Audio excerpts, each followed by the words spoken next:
បរិយាកាសនៅមជ្ឈមណ្ឌលហ្វឹកហាត់ Carrington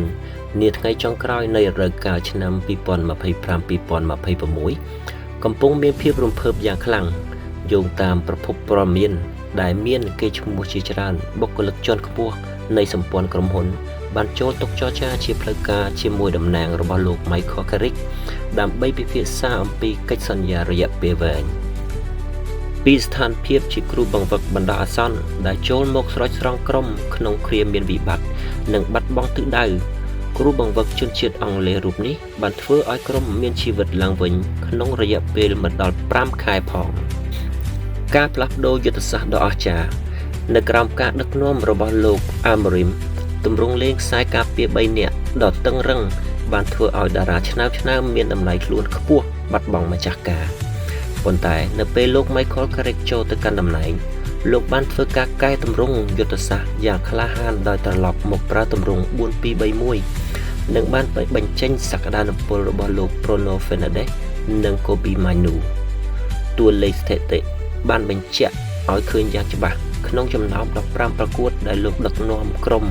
ក្នុងលក្ខក្របខ័ណ្ឌ Premier League លោកទទួលបានជ័យជំនះ10ដងនិងស្មើ3ដងចាញ់តែ2ដងប៉ុណ្ណោះក្រុមរកបាន27គ្រាប់និងរក្សា clean sheet បានចំនួន5ដង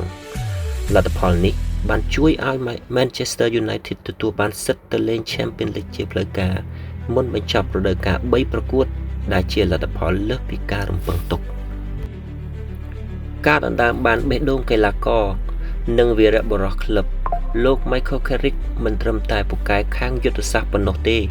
ប៉ុន្តែលោកថែមទាំងមានសិល្បៈក្នុងការគ្រប់គ្រងយុទ្ធសាស្ត្រមនុស្សផងដែរការរស់ឡើងវិញនៃទម្រង់លេងរបស់ Harry Maguire និងការបដិញ្ញាចិត្តរបស់ Kobbie Mainoo ដែលថាសុខចិត្តស្លាប់ដើម្បីគ្រូបង្វឹកគឺជាភស្តុតាងដ៏ច្បាស់លាស់សូម្បីតែវីរបុរសដូចជា Wayne Rooney និង Rio Ferdinand ក៏បានជំរុញឲ្យក្លឹបប្រញាប់ចុះកិច្ចសន្យាផ្លូវការជាមួយលោកផងដែរលោកក៏ជាគ្រូបង្វឹកដំបូងគេក្នុងយុគសម័យក្រោយលោក Sir Alex Ferguson ដែលជាបេក្ខភាពដណ្ដើមពានរង្វាន់គ្រូបង្វឹកឆ្នើមប្រចាំឆ្នាំជ័យជំនះក្នុងប្រកួតធំៗ Manchester United ក្រោមការដឹកនាំរបស់លោក Carrick បានបង្ហាញនូវស្មារតីតស៊ូដ៏អស្ចារ្យដោយបានយកឈ្នះក្រុមខ្លាំងៗដូចជា Manchester City, Arsenal, Chelsea, Liverpool និង Spurs ការយកឈ្នះ Arsenal ដែលមិនដែលចាញ់ក្នុងដីនិងការបង្ក្រាប Manchester City នៅកីឡដ្ឋាន Old Trafford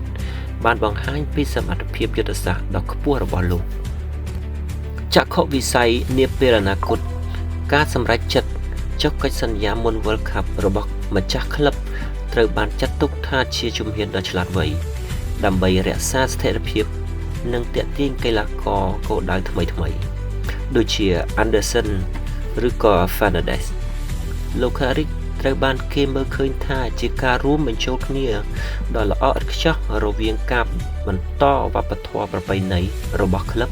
និងការជៀសវាងកំហុសឆ្គងរបស់គ្រូបង្វឹកជំនាន់មុនលោកមិនមានភាពរឹងរូសដោយលោក Amorim មិនបង្កចំនួនក្នុងទីផ្សារដោះដូរកីឡាករដោយលោក Ten Hag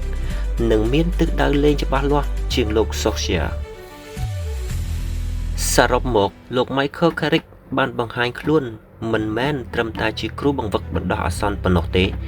ប៉ុន្តែគឺជាអ្នកដែលត្រូវបានជ្រើសរើសដើម្បីដឹកនាំ Manchester United ត្រឡប់ទៅរកភាពរុងរឿងការផ្ដល់កិច្ចសន្យាផ្លូវការដល់លោកគឺជាការបញ្ចប់ឆ្នាំដ៏ស្រពេចស្រពិលនិងបើកទំព័រថ្មីមានសក្តានុពលរបស់ក្លឹប